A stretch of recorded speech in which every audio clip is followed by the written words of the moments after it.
흔히 모든 일은 때가 있다고들 말하곤 합니다.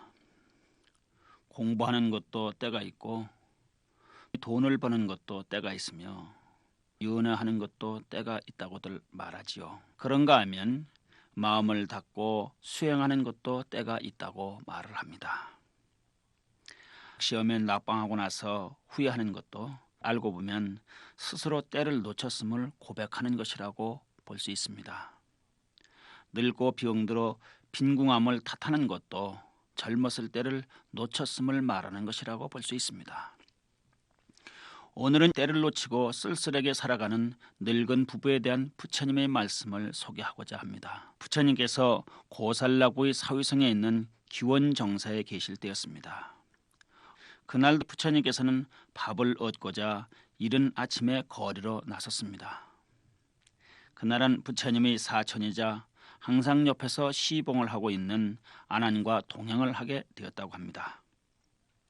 아난과 함께 사위성 안으로 걸식을 나가시던 부처님은 뒷골목 쓰레기장에서 쓰레기를 태우면서 불을 쬐고 있는 늙은 부부를 보셨다고 합니다.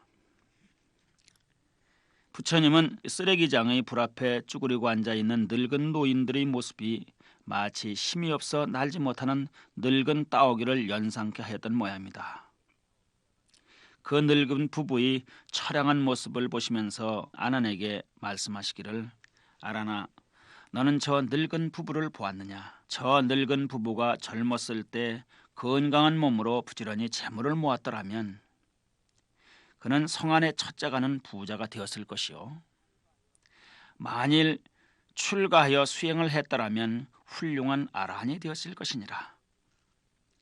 그러나 그들은 지금 늙고 병들었으니 재물을 모을 능력도 없고 수행할 힘도 없게 되었느니라고 하시면서 수행도 하지 않고 젊어서 재산을 모으지도 못한 채 활처럼 굽은 몸을 쭈그리고 앉아 지나간 옛일만 생각하고 있구나.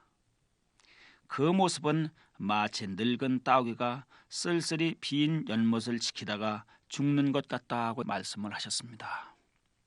여기서 부처님이 말씀하시고자 한 것은 모든 것, 수행을 하는 것도 재물을 모으는 것도 모두가 때가 있는 것이다. 그 때를 놓치고 나면 이미 돌이킬 수 없는 삶이 된다는 의미를 품고 있습니다. 이와 같은 부처님의 말씀을 읽어보고 오늘 내가 해야 할 일을 미루고 있는 것은 아닌지 늘 생각합니다. 그러다가 마땅히 했어야 할 일을 미루었다고 생각될 때는 저 자신도 쓸쓸하게 빈 연못만 지키다가 죽게 되는 따오기 꼴은 되지 않을지 하는 놀라움을 갖게 됩니다. 부처님이 저 늙은 부부가 젊었을 때 부지런히 재산을 모았더라면 성안에서 제일 가는 부자가 됐을 것이요, 젊었을 때 출가에 수행을 했더라면 아란이 되었을 것이다 하는 이 부분의 경전을 읽을 때마다 좋은 일인 줄 알면서도 뒤로 미루고 있는 사람들을 생각합니다. 우리 주위에는 마땅히 무엇을 하는 것이 좋은 일인 줄 알면서도 뒤로 미루고 있는 경우를 종종 보는 것이죠. 매일매일 조금씩 공부하지 않고 뒤로 미루기만 하는 학생치고 제대로 공부하는 사람 별로 없는 것 같다고 할까요? 오늘 먹어야 할 밥을 내일로 미루었다고 해서 내일 먹지 못한 밥가지를 함께 먹을 수는 없는 것과 마찬가지입니다. 좋은 일을 그날그날 하지 않고 뒤로 미루기만 하는 사람은 결국 한 번도 좋은 일을 하지 못한 채 이 소중한 삶을 끝내고 버릴지도 모릅니다. 젊어서 돈도 벌지 않고 젊어서 수행도 하지 않으면 활처럼 굽은 몸으로 쭈그리고 앉아 지나간 옛날만 생각해야 된다는 부처님의 말씀을 어떻게 생각하십니까? 세월은 사람을 기다려주지 않는다고도 했습니다. 이 세상의 가장 큰 착각은 아마도 인생이 긴 것으로 생각하는 것이 아닌가 봅니다. 그러니 오늘 내가 해야 할 일을 하지 않고 내일로 미루기만 할 수야 없지 않겠습니까? 공부를 많이 하고서도 땀 흘려 일하지 않고 노는 사람을 보았습니다. 남들이 부러워하는 직장을 구해야 하겠는데 그렇지를 않아서 놀고 있다는 것입니다. 왜 아무 일이나 하지 그러느냐고 물으면 체면에 어떻게 그런 일을 하느냐고들 말합니다. 그런 사람을 보면 마치 세월을 붙잡아 맨 사람같이 생각되고 지금의 젊음이 영원한 것으로 착각하는 사람 같지만 보여집니다. 아무리 배운 것이 많아도 노는 것보다는 무엇인가 땀 흘려 일하는 것이 훨씬 바람직하다고 봅니다. 아마도 그런 사람은 이 다음에 활처럼 굽은 몸으로 지나간 옛일만 생각하는 처량한 신세가 되지 않을지 걱정됩니다. 불자들의 수행도 마찬가지입니다. 수행이란 매일매일 밥을 먹듯이 자신의 일상생활 속에서 실천하는 것이지 특별한 기간이나 기회가 따로 있는 것은 아닙니다.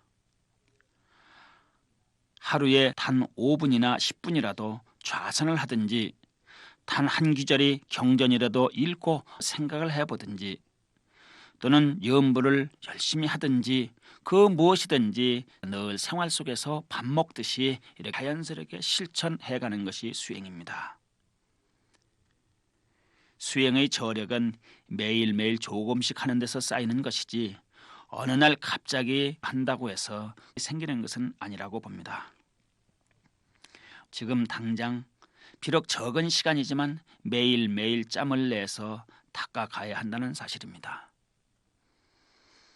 젊었을 때 건강한 몸으로 부지런히 재물을 모았다면 성안에 첫째가는 부자가 되었을 것이요, 장년 시절에 건강한 몸으로 부지런히 재물을 모았다면 성안에서 둘째가는 부자가 되었을 것이요, 중년 시절에 건강한 몸으로 재물을 모았다면 성안에서 셋째가는 부자가 되었을 것이다.